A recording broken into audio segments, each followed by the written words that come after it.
There is more than one truth, always. This is a concept that I want to explore using the terms yes and. I wasn't sure how to frame this topic, but this is something that has been really bothering me for the last year or two. The self help world seems to have gotten more and more polarized, where there are very strong beliefs being shared, and sometimes they are very black and white. And I don't believe there is anything that is black and white. Everything is a shade of gray. Everything is on a spectrum. And I think it can be dangerous to get locked in to any thinking that is too closed-minded in that way. Welcome back. I'm Michelle from happyhealthyher.com, where I help you to live your happiest, healthiest life in body, mind, and spirit.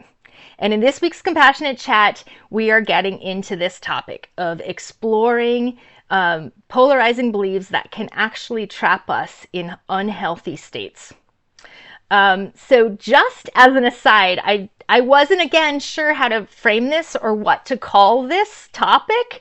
So I thought I better Google what yes and means. And come to find out, it is actually a concept that's used in improv comedy, and they use it to extend their creativity. So if a sketch is in action, they will then like expand it and say, yes, and how else can we talk about this one particular topic? It's literally like opening up your creative field, which I love because that's how I see this as well. And as another aside, Ariana Grande actually has a song called Yes and it's great. And the lyrics are actually just so perfect. She is addressing her critics and basically saying, yes, you can say all those things about me and I can still shine my light. I can still go out and be awesome. And so it's a very empowering position. And so if that is something that you are interested in, you might want to look up the song. I thought it was worth noting. So before I even get into this topic, I really want to let you know a little bit more about my background. If you're new to this channel, or if perhaps you don't really know some of my history, I have a background as a registered dietitian. I have strong clinical training in conventional nutritional therapy. I completed that in 1997. I'm getting kind of old. So I have had a lot of experience and knowledge in that field along the way. I fairly quickly, however, left counseling nutrition because I did not like telling people what to eat. It became really clear to me that everybody is unique and that some of the narratives we were giving as nutrition advice were not great. Not everybody can eat wheat. I happen to be gluten intolerant. So it's like any blanket statements that we are saying around nutrition, it started to feel very, very jarring to me. I wasn't sure if I was helping or I was harming, but I knew that I didn't like it. I also didn't like being the food police. So I tell you this because I am not someone who really enjoys wagging my finger at other people and telling them what to do. I don't. I really want to be collaborative with people. I want to help to empower people and inspire and offer them hope. I do not want to tell them what to do. I myself became very, very ill. I have people who have followed this channel know I've had narcissistic abuse, I've had emotional abuse, and because of that, my body got sicker and sicker and sicker. And I had several autoimmune conditions and chronic anxiety, depression, digestion issues. I've had a full spectrum of really difficult medical challenges. So I embarked on a master's degree in integrative health and healing between 2010 and 2012, simply so that I could heal myself. And I certainly did hope that I could also impart what I learned with others. But it took me a very long time to integrate that information that I learned. That was 12 years ago, and feel really comfortable with sharing it out in the world. That's where I am today. I've had enough life experience, enough conventional training that now I feel like I can share what I know with the world. And from a collaborative perspective. So one of the things that happened during my master's degree, is there was a weekend training we had with a naturopath, and he was just fantastic, really empowering. And he was talking about how our cells regenerate, and we basically have an entirely new body. I can't remember the time frame, but it's in a fairly short period of time. You can have a completely brand new cells. You can regenerate the cells in your digestive tract, which are very powerful. You can change your mindset. There's a lot of things that we can do in a not so long period. We have a lot more power than we've been led to believe. And I finally got brave enough in this, while he was talking, to raise my hand and ask a question. And I posed to him something that had bothered me forever at that point. I was dutifully going and having blood tests every so often, and my results never changed. They never got better. I have Sjogren's syndrome, which actually affects my white blood cell count, and my platelets tend to be a little bit off, but they're off the same amount almost all the time. So it's basically like I have this baseline low level that's not normal, but it's my normal. And intuitively, I started to feel that way because I was just getting really, really disheartened that no matter what I did, I was exercising, eating well, doing all the things, and my blood tests weren't budging. And I felt this like sense of hopelessness. So I asked him, what do you think? What would you tell someone who has abnormal blood work? Can you live a happy, healthy life and have this condition? And he said, absolutely. He said, all my patients have abnormal blood work. You know, most people who seek the help of a naturopath, we're really sick by the time we seek that type of care. And you can still live and have chronic illness. You can still have bad blood work and be healthy and happy. Yes, and I am very much an embodiment of what I'm about to share with you in this discussion. There's more than one truth that can be real and part of your life expression.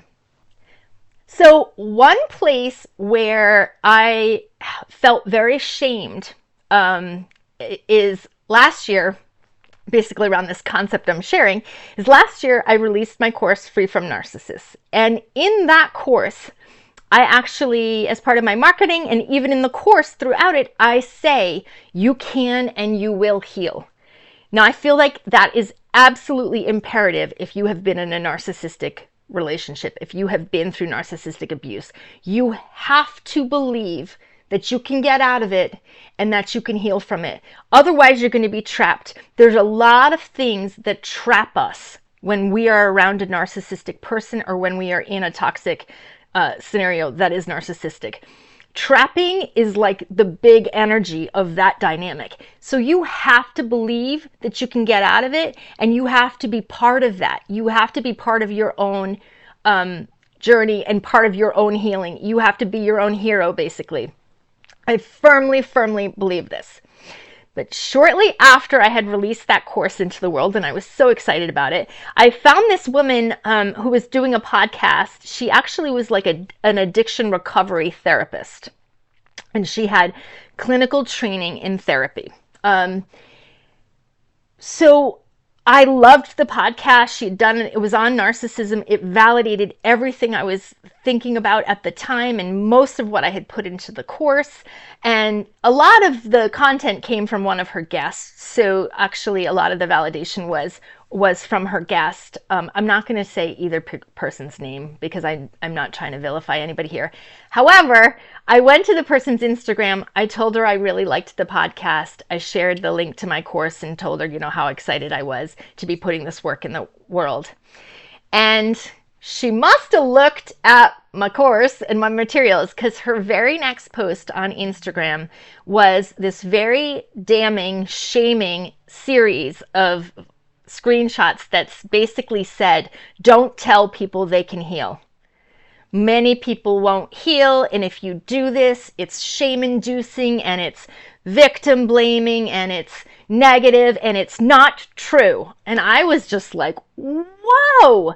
I was really stunned and sad. And I respectfully commented back and said, I disagree. I think that giving people inspiration is why we are here as humans, and that actually my own journey of having healed, I feel like that the whole point of sharing that is because I know it's true on a first-hand basis. And if I do feel that other people can do it too. Do I believe everyone will? Of course I don't, because I know that not everybody is going to have the resources per se, or they're not going to have the full desire, or they're not going to be in the right place. Yeah, that is life. But I'm hopeful that my words and my support and my training are going to hit the people who do want to do the work, who do want to heal, and do need the inspiration. And so I think it does not make any sense to shut that off in people and to decide, oh yeah, oh well, most people won't heal. That doesn't make any sense to me, and it literally hurts my heart because I don't want to see that for humanity. I hope desperately that everyone will want to heal, and I don't believe in shutting that off in people. And as an aside, I have found that there are many facets in the conventional medical system, therapy being one of them, chiropractic care being another, where people get locked into, you need to keep coming to me and I will offer you the healing. Whereas I don't believe in that at all. I believe in empowering people so that they never need me again. I always believed that even when I was doing my nutrition counseling. I tried to give people as many resources as I possibly could in one short session so that they wouldn't necessarily need to see me monthly or weekly or whatever. I was never about just trying to get more money, get more attachment to me. No, I want people to have the personal empowerment to do it on their own. And I would hope that most other people in the self-help world would feel the same way. So as a little bit of an aside on this is, I want to be clear that I am not about toxic positivity.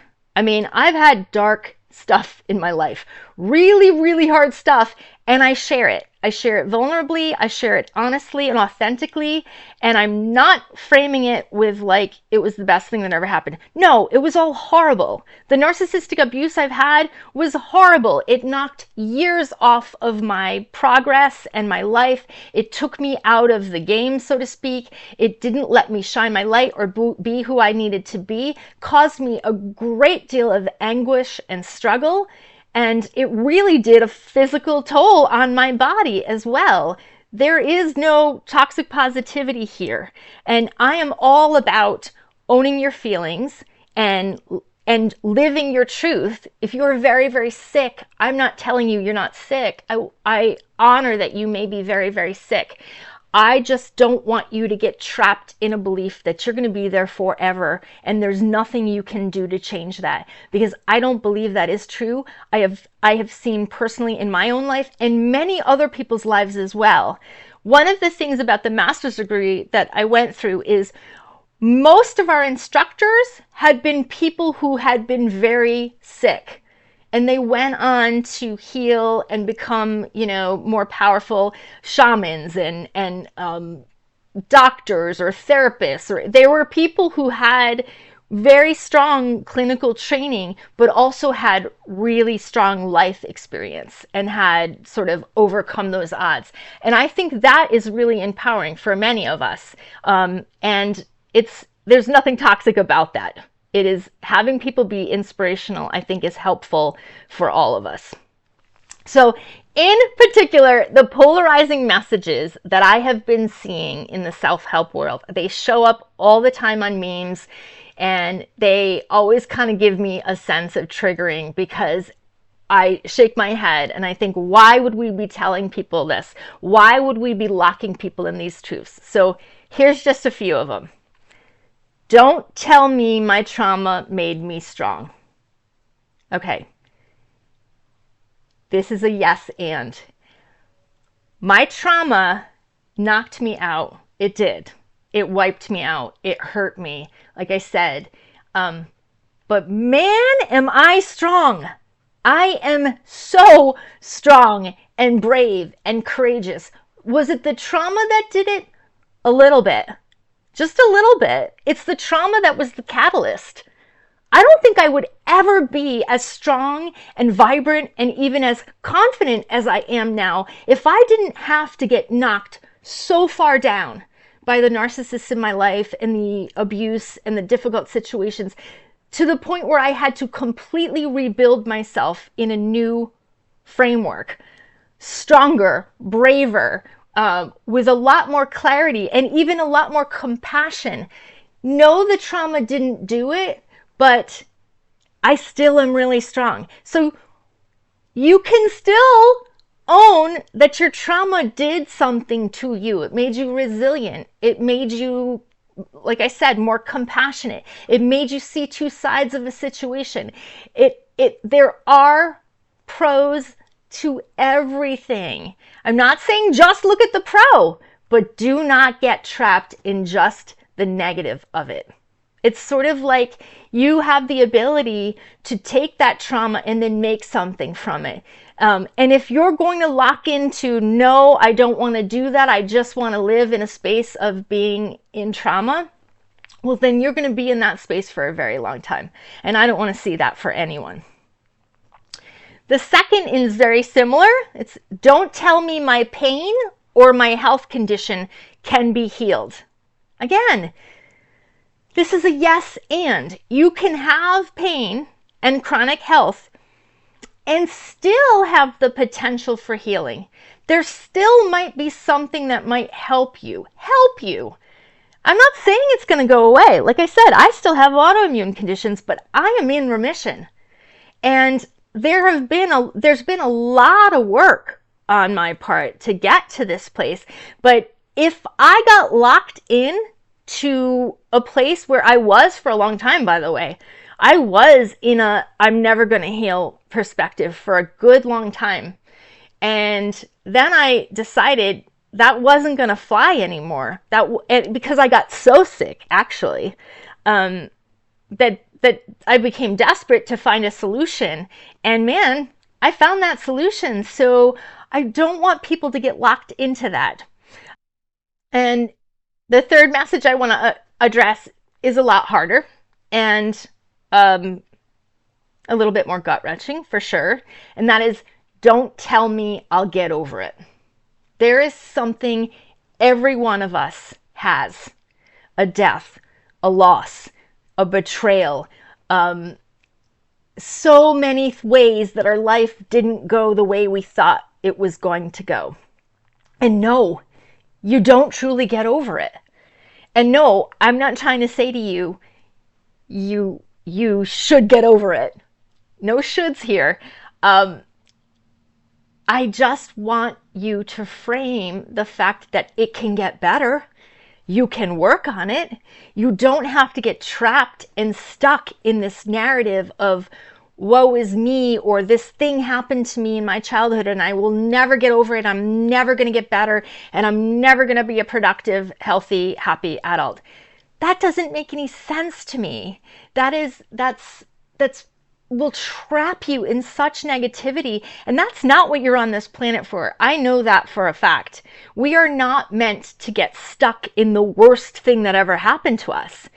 More than anything, I think the worst thing that ever happened to us for most of us is this kick in the butt. It's this catalyst that will drive us on to do bigger, better, greater things. You're going to do it harmed. You're going to do it broken down. You're going to do it feeling really bad, but you can still do it. None of us is perfect. None of us have our lives are unscathed. We all have stuff, but don't get trapped in your stuff. If you can see it from the perspective that there's always the potential to get better and do better and progress, it's a much healthier perspective to be in. We cannot give up on ourselves or our people. And my fear is that when we get trapped in this logic of wanting to be in our pain, wanting to just sit there and wallow in it, we're never going to get out of it. We aren't going to be able to help each other, and we aren't going to be able to help ourselves. Life is not static. Life is dynamic, and it is constantly changing, and it is constantly throwing crap at us. And we have to learn to adjust. Healing is not linear either. Healing is spiral. And so you go through some of the same crap all the time, but every evolution of that same crap, you're a little bit higher. You see it from a different perspective, and it's a little bit easier to process and understand. It doesn't get easier. It just gets more evolved, and your knowledge and your wisdom gets better, along with your resilience and ability to sort of take it all in. Again, none of this conversation is meant to shame anyone. It's not meant to make people feel bad. It's meant to empower you and support you with the greatest of love and compassion, because I know that you can be better and do better and live better every single day. Life is a progression, and our evolution is also a progression. If you set that intention, if you are not locked into a victim stance or just believing that you cannot ever get better, it's just not true. There's always the opportunity to get a little bit better. We're not talking like dramatic, but a little bit better. Feel a little bit better, do a little bit better, make healthier choices, love yourself a little bit more, be a little kinder to yourself, offer yourself like some grace. Because honestly, a lot of the time, the worst offender is ourselves. The people who are hurting ourselves the most are ourselves. And so mindset around supporting your own growth and your own health and healing and happiness is really, really important. Cannot be underemphasized, or overemphasized, I should say. So please don't get stuck in polarized thinking. There is no black and white. There is no good and bad. There are only shades of gray. And you have a unique way of showing up in the world, so don't let anyone else tell you your experience, and don't get trapped in negative or dismissive thinking. So I hope this helps. As always, I wish you happiness and good health, and I thank you for being with me.